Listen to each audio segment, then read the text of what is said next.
Media reporters పై జరిగిన దాడిని నేను తీవ్రంగా ఖండిస్తున్నాను. ఎవరైనప్పటికీ, ఎంత పెద్దవారైనప్పటికీ, మోహన్ బాబు గారు కావచ్చు, ఇంకొకరు కావచ్చు, మీడియాపై దాడి చేయడం అన్నది చాలా ఘోరం. అది కనుక తక్షణమే మోహన్ బాబు గారు క్షమాపణ చెప్పాలి. అలాగే ఈ చాలా దాడులు ఎక్కువైపోతున్నాయి మీడియా మీద. రాష్ట్రం అంతా, దేశమంతా, కొందరినైతే జైల్లోనే పెట్టేస్తున్నారు. దీని కొరకు ప్రజాస్వామ్యంలో మీడియా బ్రతుకుంటేనే మనం బ్రతుకుండేది.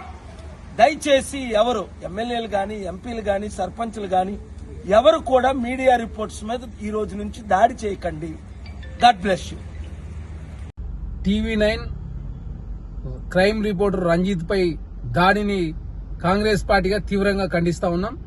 ప్రధానంగా తెలుగు రాష్ట్రాల్లో ఫెమిలియర్ పర్సన్ అయినటువంటి మంచు మోహన్ బాబు గారు, అదేవిధంగా మంచు మనోజ్ గారు, మంచు విష్ణు గారు, మంచు లక్ష్మి గారు సమాజాన్ని చైతన్యపరుస్తాం, సమాజంలో మార్పు కోసం మేము సినిమాల్లో రాణిస్తున్నాం అని చెప్పే మంచు కుటుంబం ఏకంగా ఫోర్త్ ఎస్టేట్ అయినటువంటి టీవీ9 జర్నలిస్టు రంజిత్ పై దాడి అంటే ఈ సమాజం మీద దాడిగానే భావించాల్సిన అవసరం ఉంది. తెలంగాణ సమాజాన్ని మంచు ఫ్యామిలీ గందరగోళం క్రియేట్ చేసే ప్రయత్నం జరుగుతూ ఉంది.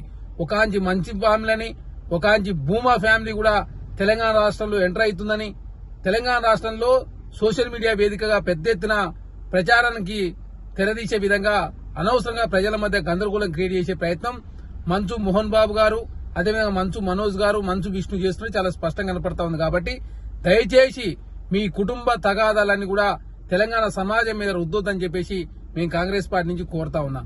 అదే కాకుండా మంచు ఫ్యామిలీ అయినా, భూమా ఫ్యామిలీ అయినా మీకేమన్నా విభేదాలుంటే ఇంట్లో కూర్చొని పరిష్కరించుకోండి. గాని అనవసరంగా వచ్చినటువంటి జర్నలిస్ట్ అయినటువంటి రంజిత్ మీద దాడి చేయడాన్ని కాంగ్రెస్ పార్టీగా తీవ్రంగా ఖండిస్తూ, తెలంగాణ రాష్ట్రంలో 2-3 రోజుల సంది మంచు కుటుంబం గురించి పెద్ద ఎత్తున చర్చ జరుగుతా ఉంది. ఒకాంచి బౌన్సర్లు ఉన్నారని, ఒకాంచి పోలీసు ప్రమేయం ఉందని, ఒకాంచి కేసులు పెడుతున్నారని, అదే కాకుండా మంచు మనోజ్ గారు ఇప్పుడే బాంబే నుంచి వచ్చిందని, మంచు లక్ష్మి గారు వచ్చిందని చెప్పేసి అనవసరంగా తెలంగాణ సమాజాన్ని తప్పుదోవ పట్టించే ప్రయత్నం మంచు కుటుంబం చేస్తా ఉంది. ఇప్పటికైనా దయచేసి మీ వ్యక్తిగతంగా ఏమైనా ఉంటే మీరు ఇంట్లో లోపల కూర్చొని మాట్లాడకూడదు తప్ప తెలంగాణ సమాజాన్ని తప్పుదారి పట్టించొద్దని చెప్పేసి నేను కోరుతా ఉన్నా. ఖచ్చితంగా మంచు ఫ్యామిలీ టీవీ9 రంజిత్ కు క్షమాపణ చెప్పాలని చెప్పేసి నేను కాంగ్రెస్ పార్టీ నుంచి డిమాండ్ చేస్తా ఉన్నా. సినీ నటుడు మోహన్ బాబు గారు జర్నలిస్ట్ రంజిత్ పైన చేసిన దాడిని తీవ్రంగా ఖండిస్తున్నాను. మోహన్ బాబు గారు, మీ స్థాయికి, మీరున్న స్థాయికి మీకు సమాధానం జర్నలిస్టులు అడిగినప్పుడు మీ దగ్గర సమాధానం లేకపోతే దాన్ని దాటి వెళ్లేసే ప్రయత్నం చేయాలి. గాని ఈ రకంగా దాడులకు పాల్పడితే మీరున్న స్థాయికి సరికాదు. అండ్ చట్టం కూడా ఈ విషయంలో తన పను తాను చేసుకోబోతుంది. పోలీస్ అధికారులు కూడా ఇటువంటి ఒక సంఘటన మరొకరు చేయకుండా చర్యలు తీసుకోవాలని చెప్పని మోహన్ బాబు గారు, మీరు కూడా ఏదైతే జర్నలిస్టులు అందరూ కూడా బహిరంగ క్షమాపణ చెప్పాలని చెప్పి డిమాండ్ చేస్తున్నాను.